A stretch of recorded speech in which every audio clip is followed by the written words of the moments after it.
রাজধানীর পুরো বাজার জুড়েই আসলে সবজির যে ঊর্ধ্বগতি সেটা এখনও সেরকমই আছে। এখনও কোনো সবজি কিংবা মাছ কিংবা চালের বাজারে স্থিতিশীলতা আসে নাই। যেমন হচ্ছে প্রতিটি সবজি, যেমন হচ্ছে কচুরলতি বিক্রি হচ্ছে 80 টাকায়, বরবটি 100, বেগুন 100, পেঁপে 40 থেকে 60। তো আমি আসলে বাজারে যে ঊর্ধ্বমুখী সেটা নিয়ে আমি হচ্ছে ক্রেতার সাথে যুক্ত হচ্ছে, যে ক্রেতার যে প্রতিক্রিয়া বাজারে এসে আমরা যুক্ত হব ক্রেতার সাথে। মানে আপনি হচ্ছে 40 টাকা দিয়ে হচ্ছে 40 টাকা, জি। বাজারের অবস্থাটা কেমন দেখেছেন?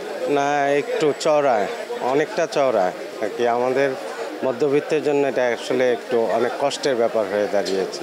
আমাদের লাভ অনেক কম হয়, বেশি দামে কিনতে গেলে বেশি দামে বিক্রি করা যায় না, কিন্তু কমে কিনতে গেলে লাভটা একটু বেশি হয়। এখন আমাদেরও সমস্যা। আপনি বাংলাদেশ 250 টাকা কিনছেন, বাংলাদেশের দাম তো ছিল 120, 150 এরকম করে, বাট এখন 250 টাকা কেজি কেনা লাগতেছে। ক্রেতা বিক্রেতার মধ্যে একটি দ্বন্দ্ব লেগে থাকে, যে বিক্রেতারা মনে করছেন যে মাছের হচ্ছে সংকট কিংবা মাছ পর্যাপ্ত বাজারে সরবরাহ কম, তো সেই হিসেবে দাম বাড়ে। আর ক্রেতারা বলছেন যে হচ্ছে সেখানে একটি সিন্ডিকেট কিংবা মিডলম্যানদের যে একটা দৌরাত্ম সেটা থাকছে। সব মিলিয়ে আসলে সাধারণ বা হচ্ছে যারা খেটে খাওয়া মানুষ, তাদের আসলে নাভিশ্বাস। তো এই ছিল বাজার থেকে আমার কাছে সর্বশেষ।